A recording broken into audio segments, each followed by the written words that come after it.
Hello everyone, I'm back to making wrestling videos, and this is a topic I've wanted to cover for quite a while now. One that it's kind of been sitting in the back of my mind for the last couple of years, and I just never got around to making the video. But, here we are in the middle of a pandemic, and we're struggling for things to kind of keep our minds busy. And I thought, you know what, now's a pretty good time to get into this topic that I've wanted to discuss for a while now.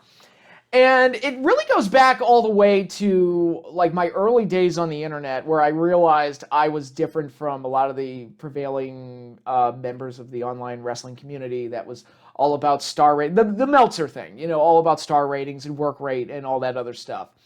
And I realized even back then that I was a little bit different, where it's like things like Goldberg was something that they would completely reject, but I'm like, but the crowd is, he's over. Like, why wouldn't you push Goldberg? And things like and people really don't remember this, but back in the late 90s, people were not the biggest fans of The Undertaker online. It wasn't until like years and years and years and years and years and, of goodwill and pushing him as like this all-time legend. And, the legend just kept growing and growing and growing, especially with the streak. That was when Undertaker really seemed to win over a lot of the online community. But back then, a lot of people shit on Taker. A lot of people shit on Kane. And I was like, Kane's like the best wrestling character around. What's going on here?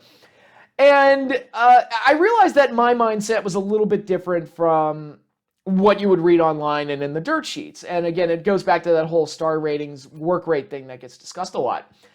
And I think now, today, not so much in the COVID shows, because that's a different thing entirely. That's just WWE and AEW and TNA or Impact, and all these other shows are just trying to put on whatever they can. New Japan now has started putting back on shows again. They're just doing whatever the hell they can to keep the product alive until they can start having crowds again. So I almost can't really get mad at a lot of what they're doing, because I can't be too critical of it, but at the same time, I don't really enjoy it all that much, because, without a live crowd, the show just doesn't work. And I've been saying that for months now, but it's, we got to get there to where we have crowds back, and then wrestling can be good again. But even, prior to the COVID shows, the trend in wrestling had become more and more programming and longer matches. And it became the mindset, it seemed to be, from the creative side of things and the production side of things, seemed to be, let's give them longer matches, give them like amazing matches, these athletic spectacles every single show, to chase those star ratings and get the thumbs up from guys like the Dave Meltzers of the world and things like that. And that had become the prevailing trend. And now, in 2019, by 2019 or 2020, again, pre-COVID, and even with COVID, the matches are still really long, but there's more of an excuse for it. Match length had gotten longer than it had ever been in mainstream wrestling television, ever. Except for rare exceptions like Ric Flair and Ricky Steamboat in the 2 out of 3 Falls match that went an hour. It was not uncommon for matches on Raw to go 2 or 3 segments. I feel like there's a half-hour long match on every episode of Raw. It's like, hey, when you got 3 hours to fill, you got to put something out there, and that's a good way to do it, from their point of view. But also, it's like, the longer the match goes, the more chances you have of getting those higher star ratings and getting people excited for that type of stuff. And, I think back to, and there's 3 things that I've kind of done in the last couple of years, or 3 things that I've experienced in the last couple of years that have made me kind of think that longer matches isn't always the way to go. And you watch certain pay-per-views and certain WrestleManias where it feels like every match tries to be half an hour long or anything like that, and by the end of it, you're just dead tired. And the things that I've done on this channel and things that I've been experiencing lately, I think back to my Saturday Night's Main Events live streams that I did, and I did those in conjunction with the Clash of the Champions. And overall, I would say that Saturday Night's Main Event overall was the better show, typically. There are individual episodes where it changes, and there were some great episodes of the Clash. So I'm not putting down the Clash, but generally I felt like Saturday Night's Main Event was paced better, it was quicker, it was faster, it was more exciting, and it held my attention more because the matches weren't as long. And it just felt like it had a better pace to it than Clash of the Champions did, where sometimes you'd have matches that go way too long and, more airtime, so the shows have got to be longer by design, and sometimes they would fill it with crap that wasn't necessary. The example I keep going back to is Butch Reed and Scott Casey, a match that had no business going past 5 minutes, and that thing went almost 20, and I'm like, good God almighty, that's ridiculous. I mean, that is so ridiculous. So longer matches and better athleticism doesn't necessarily make for a better show. And I think that's a good example to highlight it. I also think my recent Nitro rewatches really have highlighted, it's like, the matches aren't really that long. I think the longest matches are typically 7-8 minutes tops. But you get your bursts of action, you get finishers over, you get a finish, unless it's an NWO match, but I'll talk about that when I do my Nitro retrospective. Next one is coming next week, by the way, just to let you know. And, but it's like, finishers get over, moves and mannerisms get over, and you get these quick, exciting matches that get to the point and get guys over. And that worked.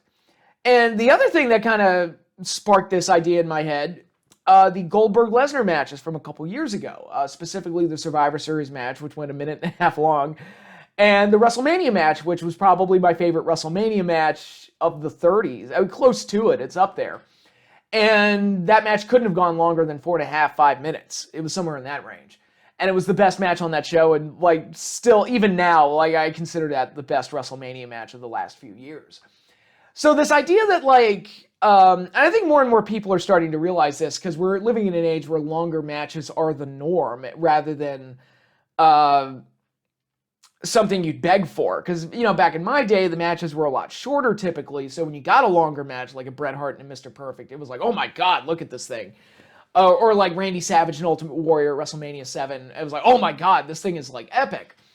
But when longer matches become the norm, and there are certain guys like Kenny Omega and Johnny Gargano who I think are completely incapable of having a 5 to 10 minute match. They can't do it. And then you have guys like Goldberg and Lesnar who are like, fuck you, I'll do it in 2. Fuck you in your 5 minutes.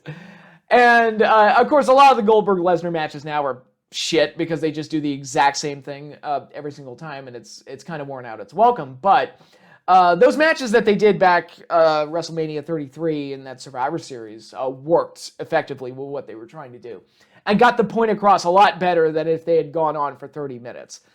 Although, the idea of Goldberg having a 30-minute match is completely ludicrous anyway, but that's besides the point. So, really, what I'm trying to make a case for here is that to make wrestling television more exciting again, well, A, get crowds back. That's one way to do it.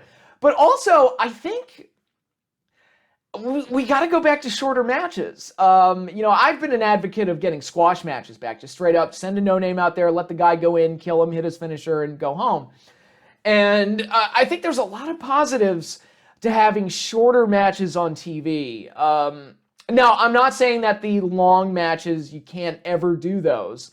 Your Wrestle Kingdoms and your Epic Encounters every once in a while. I heard AJ and Daniel Bryan had a 40-minute match on SmackDown a couple weeks ago that people really liked. I didn't see it, but I'm just going to take people's word for it. But those type of matches should be, I feel like you can't do them all the time. Because if you do them all the time, then they don't feel special at all when they do happen.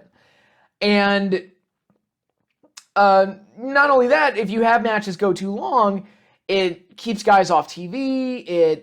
You have these competitive back and forth like Kurt Angle, Kenny Omega style matches where nobody really gets over because the matches are competitive. Whereas if you put, just an example, in Nitro, I might see a match between Diamond Dallas Page and Kenny Chaos. And Page will beat him in a solid 6 minutes and hit him with the Diamond Cutter and put him away. And Page's whole appeal was he could find a new way to hit the Diamond Cutter whenever he went out there. So there was a lot of excitement there. Goldberg, he just mowed past people. And he'd throw one or two new cool moves in there. So there was this excitement of, geez, I wonder what Goldberg's going to do. You never knew exactly what moves you were going to hit except for the spear and the jackhammer. So there's a lot of little things you can do that you can do with shorter matches. Also, it creates the sense of ranking among people because there should be to use the example I used earlier, DDP and Kenny Chaos. They should not be having a competitive match. It's no, Diamond Dallas Page, if you want to establish him as a top guy, he should be demolishing Kenny Chaos. The Giant, if you put him up there against like 2 or 3 no names, like Giant should be tossing those guys around. He shouldn't have any trouble with that. And sure enough, he doesn't. It's just, there's a benefit to doing things like that. And like I said, you can also get more people on the show.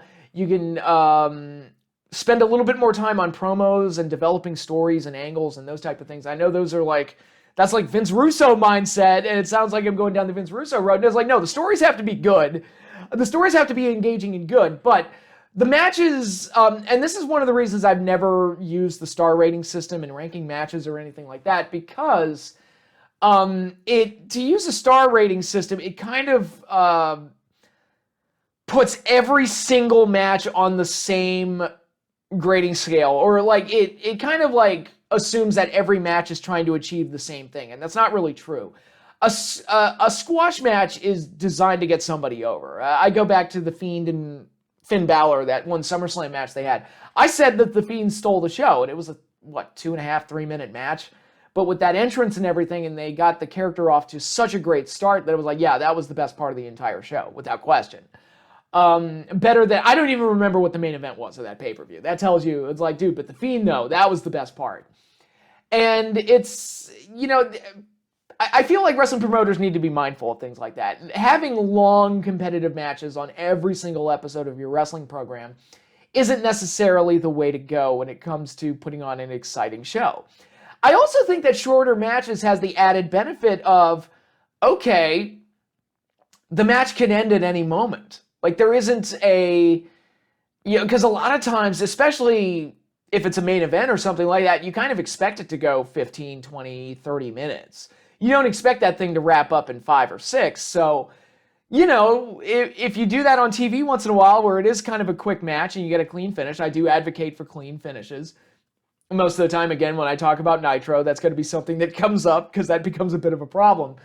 But, it creates kind of the impression that the match can end at any moment, so that makes it a lot more exciting. And that's something that MMA has, or boxing has, because, you can build up a fight as the most epic showdown in the world, but once the bell rings in an MMA fight or a boxing match, anything can happen.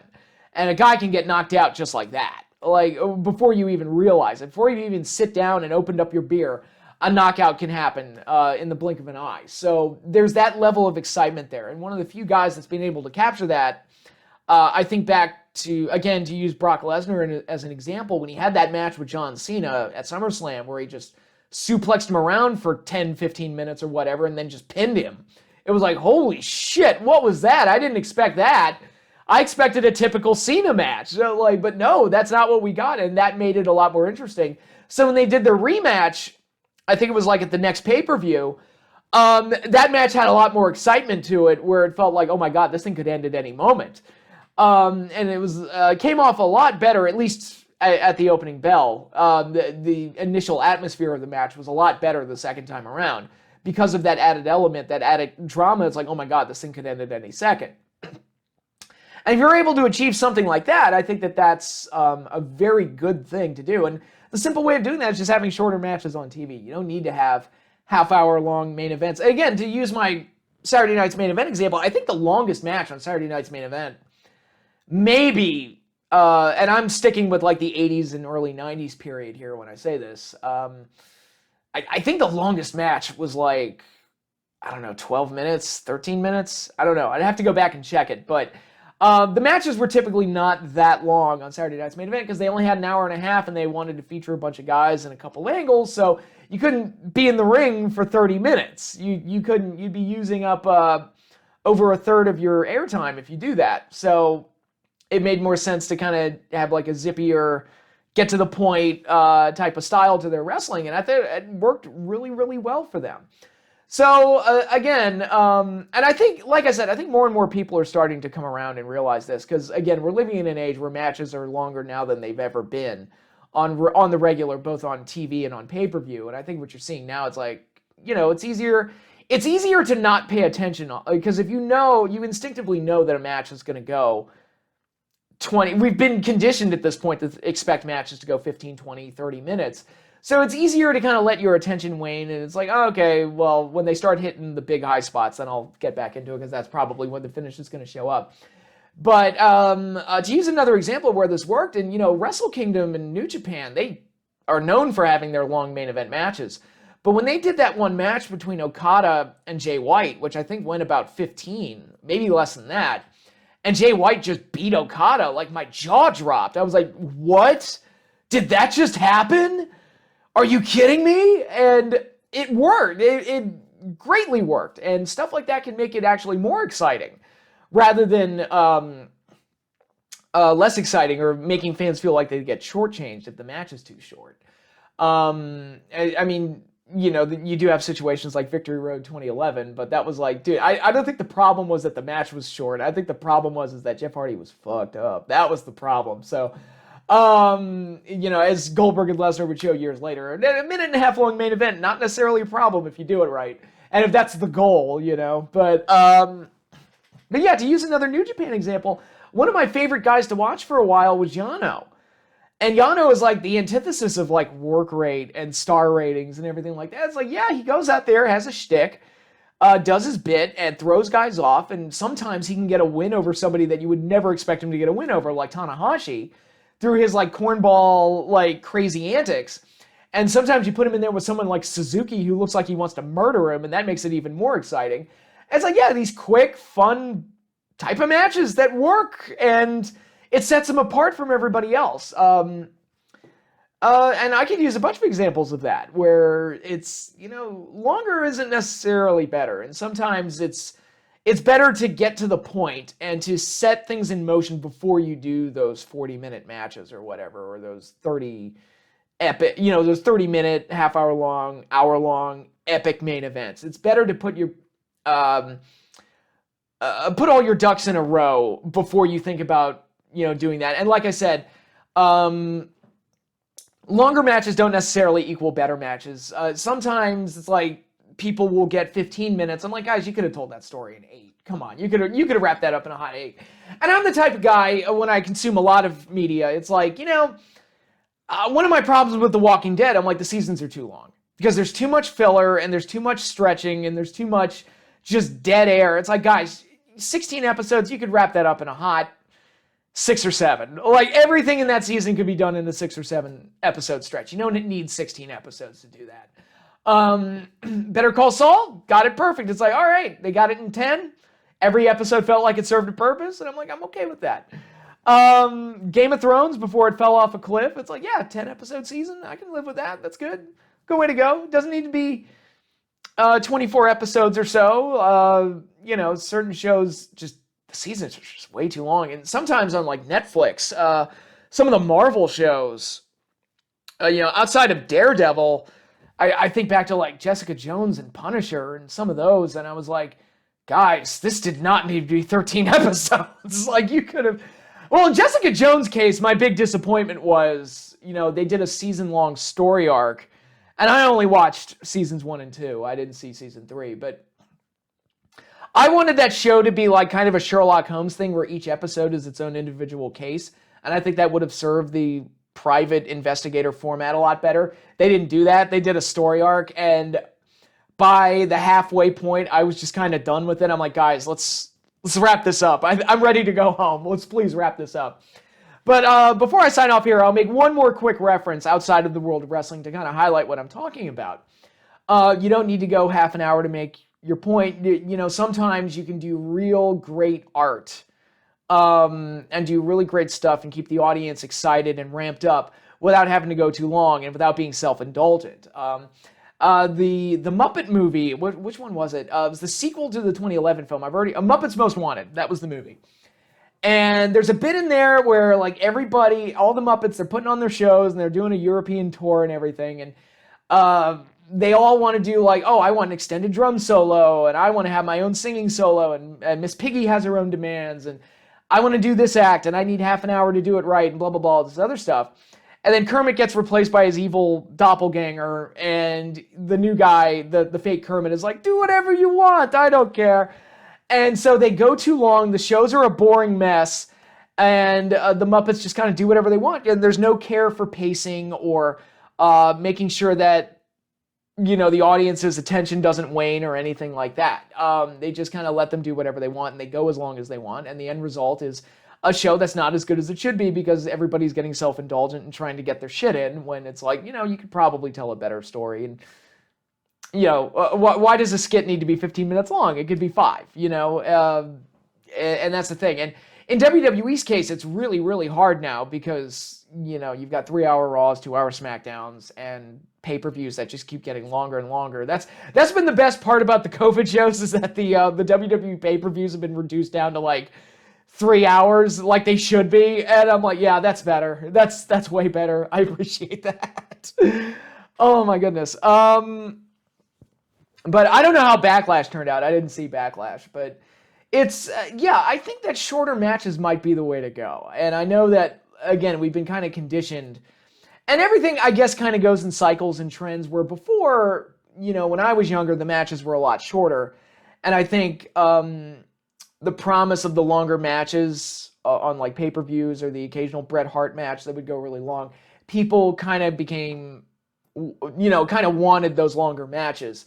And now that they've got them on a regular basis, it's kind of like, not every match needs to be 15, 20, 30 minutes. You could probably do a squash match once in a while, we'd be okay.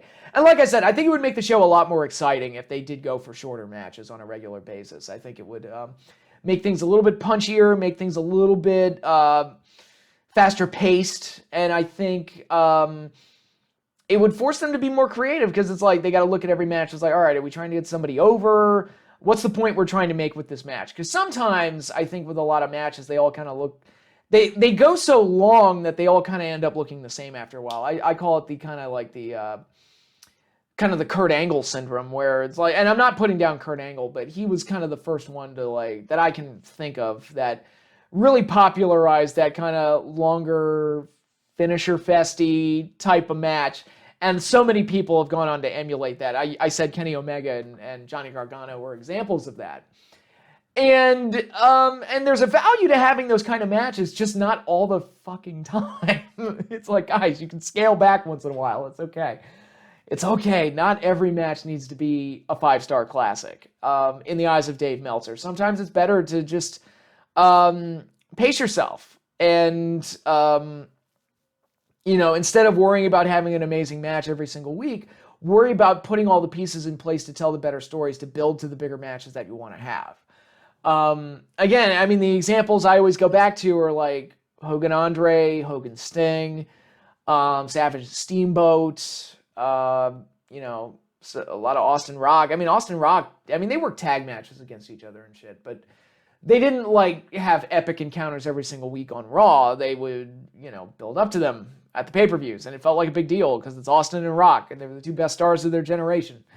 It's about the little things and the nuances, and not about this this current mindset of like, we've got to have long matches on TV all the time. And it's like, I think we need to move past that.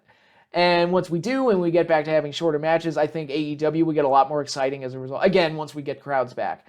And I think WWE's programming would benefit from that greatly as well.